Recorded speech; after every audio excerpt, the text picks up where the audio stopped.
tulokulia sisi, mimi unajua nimekulia Ilala. Yeah.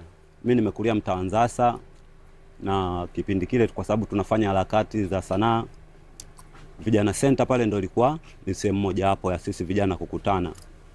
Ndio. Nakumbuka miaka ile Chidi anacheza basket pale vijana Amana Center. Yeah. Sisi ndo tulikuwa tunajaribu kufanya hizo harakati za maigizo pamoja na kuimba. Labda kwa watu ambao wasiojua, kuna mtu anaitwa Spins Madini. Spins Madini mimi nimekuwa naye maskani moja. Yeah. Tulikuwa na maskani yetu inaitwa 05. Kwa hiyo ni moja ya familia. Mimi labda nizungumze kitu kimoja. Unajua hii misiba watu wengi siku hizo wanaichukulia kama ni sehemu mojawapo ya content na sehemu mojawapo labda ya wao kutengeneza baadhi ya mambo yao ili yaende. Mimi nimekuja hapa sikutegemea kwamba nitakuja kukutana na mwandishi au tutaweza kufanya mahojiano. Yeah. Ila yote kwa yote, msiba huwa hauna taarifa, hauna hodi. Kwa hiyo kwa upande wangu mimi naweza nikasema labda imenitouch kwa sababu ni mwanafamilia mmoja wapo kutokana na mimi natokea Ilala. Lakini pia nikiangalia kama ni mmoja wapo ya watu ambao natokea Ilala, nilitegemea kumuona mtu kama labda Spins Madini. Ukiachana Spins Madini, naweza kusema hata Alikiba ni moja ya familia. Sure. Kuna mtu anaitwa Sheta ni moja ya familia kwa sababu ni mtoto wa Mchikichini. Yeah. Nilitegemea labda kutokana na majukumu ya sasa hivi ya kiserikali huenda ndo anambana na kutoweza kuhudhuria, lakini kwenye upande wa wasanii wa Bongo Flava wanaosema kizazi kipya, yeah, wengi wao kama msiba ungekuwa labda leaders, naamini wangekuwepo.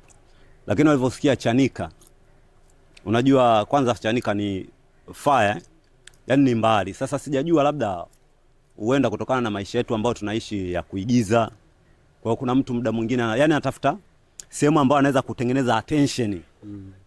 Lakini mtu akaamini kabisa Chanika sidhani kama kutapatikana na nyomi ya watu. Sasa kwenye swala la mazishi ni sehemu moja hapo ya ibada kwa sisi wa Tanzania. Tusiweke yani maigizo au tusiweke attention kwa sababu ya matukio kama haya. Sure. Kama inatokea kama hivi, one time kupanda daladala kwa ni kitu gani, hata kama una jina lako, kwa sababu unaenda kwa ajili ya matatizo ya mwenzako. Ni moja ya sehemu ya maisha. Wasanii wengi wana magari, sasa hivi kuna applications za kurequest na vitu kama hivyo, kwa ni rahisi. Hivi inawezekana ikawa shida ni umbali au wao wenyewe tu wana attitude kwa unavyoona wewe, kwa sababu wasanii sasa hivi ndio wana hela kuliko kitambo. Ni kweli watu wana hela, na ndio maana nakwambia ni attention. Hata mtu yani ameamini kabisa msiba wa kufanyika Chanika, sidhani yani kama utakuwa na attention. Sure. Yani kwamba kwa kuamini kwamba msanii eti hana hela mafuta kwa kuja Chanika na umbali. Sio nini.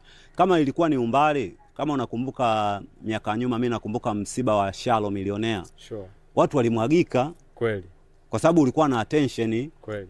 Msiba ambao ulikuwa umeenda viral. Albert pia.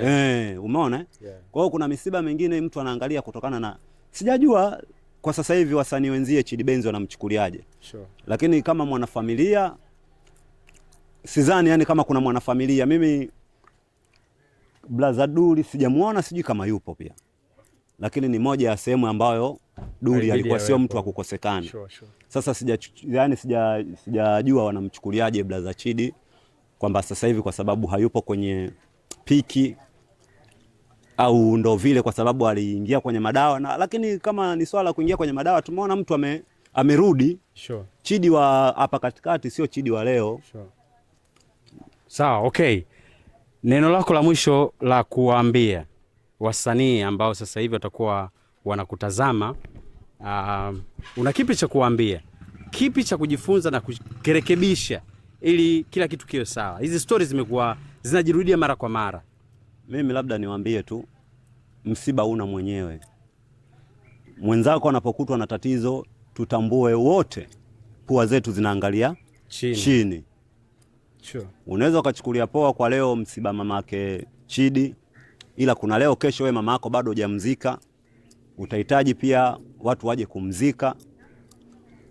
Ni sehemu ambayo kama utaangalia interview, jitahidi kujiangalia una mapungufu kiasi gani, kwa sababu mimi naamini kwa sisi Waislamu sehemu ya mazishi ni sehemu moja ya ibada. Na kwa kuwa kwa kusema sio mzazi tu, kuna leo kesho na wewe kufariki. Ukiwa mzito kwenye jambo la mazishi, basi chukulia hata wewe litapokukuta au utapokuwa umekufa wewe, huenda watu wasihudhurie kwa sababu ya rekodi yako watu wameiweka, alikuwa hudhurii mazishi ya wenzie. Kwa mimi naamini kwamba ndugu zangu wanahitaji kujirekebisha, wasiangalie msiba huu umemgusa nani au nani. Mimi nimemwona mtu kama Steve, nimemwona Inspector, nimemwona Chege, nimemwona kaka mkubwa nani Sogianta, AY, Chege, wote hao nimewaona kwenye huo msiba wa leo. Sure. Sasa wewe ambaye ndo unaanza kusimama sasa hivi, mtu kama nani huyu Nura, nani Nura, achana na huyu aliyekuwa anatoka na Shilole, Mziwanda, ambaye unaweza ukasema sidhani kama yuko sawa kwenye kipindi hichi kwenye uchumi, lakini amehudhuria. Sure. Wewe ndio unaweza usitoe gari yako, lakini kuna gari ya lifti. Sure. Ukatoka, yani kuna mawasiliano. Wasanii tunatakiwa tujirekebishe jamani, tusiangalie trending. Matatizo hayana mwenyewe, leo kesho kwangu, kesho kwako. Ni hilo tu. Bana, nikushukuru sana bro. Asante. Asante sana Kijiko. Shukrani. Haina noma.